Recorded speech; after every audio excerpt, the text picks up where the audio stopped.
Здравейте, приятели! Аз съм Станислав, познат на всички вас като акваристът от Бургас.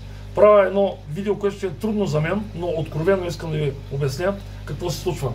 Тъй като ми предстои една голяма промяна и аз трябва да се разделя с това жилище, което обитавам от 18 години. Ще се преместя в друг град, в Русе, и това обуславя факта, че аз трябва да се разделя с това цялото оборудване, което съм градил с много любов през годините. Това са около 55 аквариума, големи и малки, цяла развъдна база, която е абсолютно оборудвана с всичките необходими неща. Продава се всичко. Искам да го направя в формата на търг, за да попадне при човек, който наистина ще се грижи с любов за всичко това, което съм събирал през годините. Значи, всичко това ще се вземе от Бургас, като аз ще помогна с организацията по транспорт и товарене.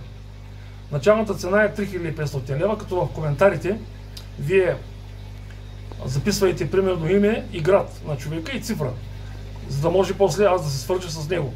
Около 10-15 дни ще бъдат отворени коментарите и така вие ще имате възможност този, който прояви интерес, да се включи. Разбира се, споделете тази информация с ваши приятели, развъдчици, хобисти. Това оборудване, примерно, може да бъде добре за една средно голяма база или пък, може би, магазин. Така че, благодаря ви за доверието, за вниманието, но аз трябва да се разделя с тази цялата база, тъй като започвам нов етап в живота си. Но, както се казва, всяко зло за добро. Важното е да сме живи и здрави. Пък не се знае, може да направим нови предизвикателства в предстоящите години. Благодаря ви за всичко това, което споделяхте с мен. Желая ви да бъдете живи и здрави, то това е най-важното. Както се казва, всяко зло за добро. Така че очаквам вашата активност и още веднъж бъдете живи и здрави.